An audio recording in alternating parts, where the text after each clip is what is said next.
I need you to stop articulating slander around maybe one of the greatest players you ever get a chance to see. And because I've noticed that you do this a lot. You start talking about the likes of Jrue Holiday making shots or Khris Middleton, and you refuse to give credit to a guy that's put up back-to-back 40-point games plus. And I'm going to tell you, being around it and watching it in the studio, watching it actually in the arena, and then here, the amount of energy that G plays with, Giannis plays with, is really, it's a differentiator. Because one of the things I saw last night, and I saw it a little bit more in game 2, is when they start utilizing him when he plays downhill, when he gets the ball in transition, when they utilize him inside pick and rolls, where you saw last night, he didn't do a ton of ISO. He would pass the ball to Pat Connaughton, Jrue Holiday, then go set a screen, then roll hard and dive to the rim and not settle. He's really a game changer. Now, I'm not saying that this team isn't going to need the likes of Jrue Holiday to step up last night, in which he did, or Khris Middleton to play well, or the ancillary players to really step up. But Giannis really sets the tone for this team, and he's one of the most skillful players I've seen in a long time. Now, you say skill with shooting. He was 13 to 17 from the free throw line last night. Where were you this morning, Alan, praising a guy that you say, I can't watch this guy shoot free throws? I knew you praised him on being 13 to 17 from the free throw line last night. All I'm saying is that you're watching something special from a guy who is a skinny version of Shaq on the wing. And are there issues sometimes with this game? Here and there, everybody has issues with their game. But the way he plays, it's a relentless energy that really trickles down to the rest of their team, and it's incredible to watch, man, and it deserves a lot of praise. Yeah, you know what, Jay? Giannis has done a tremendous job when healthy. There's no question about it. As long as he doesn't shoot outside that little box that y'all call the paint, stay your ass in there. Stay right there, play bully ball.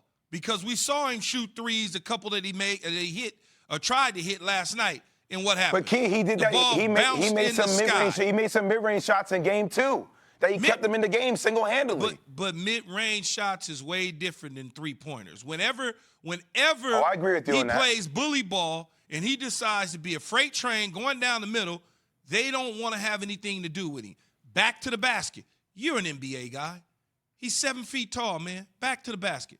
They don't have an answer for him. And then once he gets going and he does those sort of things, everybody else can get involved. When he starts to shoot threes, it's almost like people want to say, you shooting them, so I'm going to shoot them. Or he's saying, y'all shooting them, so I want to shoot them. When you in the paint and you dominate in the way that you dominate, 13 boards, 41 points, and 6 assists, that's how you win. They don't have anybody, and I understand DeAndre Ayton has played well in the playoffs, but DeAndre Ayton can't handle him. So you might as well take advantage of that. Let me respond to Jay here, because when you're talking about, you were talking directly to me, Jay, and the criticism. Yes, I was, Alan. Yes, I was. Lack of respect. You're calling it. I don't think I don't criticize him as a player, and obviously marveled at what he's been able to do with his talent in the last couple of games. But when it came to stemming the tide against the Suns late, in that third quarter, not late, but in that third quarter when they cut it to 6, it was Jrue Holiday that was making the big shots. When it was about winning and trying to beat the Nets, it was Khris Middleton making the shots. So that's the point. The point is that, as we said, one's heart, one's soul, right? Giannis is the soul of this team. There's no doubt about that. But the guy that has to make the shots late when they matter, that's obviously not him. That's not even a take. That's fact. That's it. What he did was all the damage he did last night was in the paint. Got to the free throw line a ton.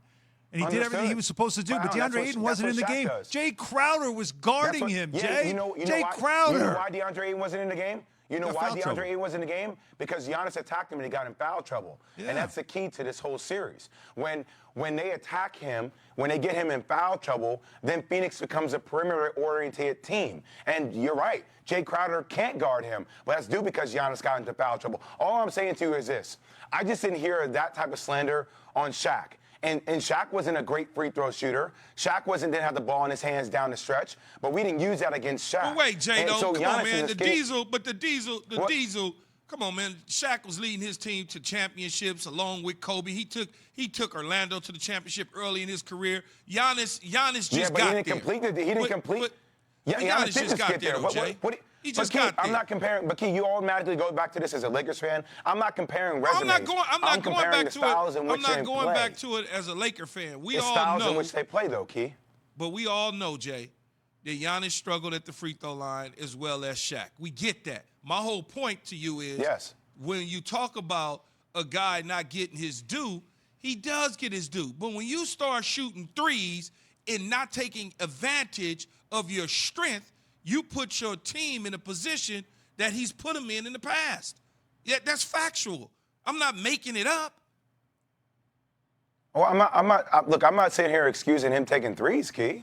Like, you don't hear me out here saying Giannis needs to take more threes. I'm giving you the comparison that people want Giannis to be a Kevin Durant. And Giannis' skill set doesn't lend to being Kevin Durant. Who His wants skill him to set be is KD? more like Shaquille O'Neal. But who wants him to be KD? But I don't get this part of it. It's not like people were saying that as opposed to him closing games games out. Well, no, the point is, it's not. It's acknowledging just what he is, and that's what he I is. understand. Yeah, for sure. He's an incredibly talented player who has the size, the length, all these things, the physicality, all that stuff. His athleticism is a big reason why he is effective. It's athleticism combined with the long arms and the body that he's got. That's what you marvel at. And I marvel at it. And I still say it's amazing that he comes back from the injury we saw a week ago that even he thought he'd be out for a year. Those are the things I tip my cap to. But I will not now take it to the next level and start talking about this guy like he's an all-time great top 5 player ever kind of conversation. I can't put him in that category because he's not a guy that you can win a championship with just by himself. Jay, here's what I would say when you say closing the Who game. can win a championship by themselves, Alan? Who can win a championship by themselves? Nobody. Thanks for watching ESPN on YouTube. For live streaming sports and premium content, subscribe to ESPN Plus right now.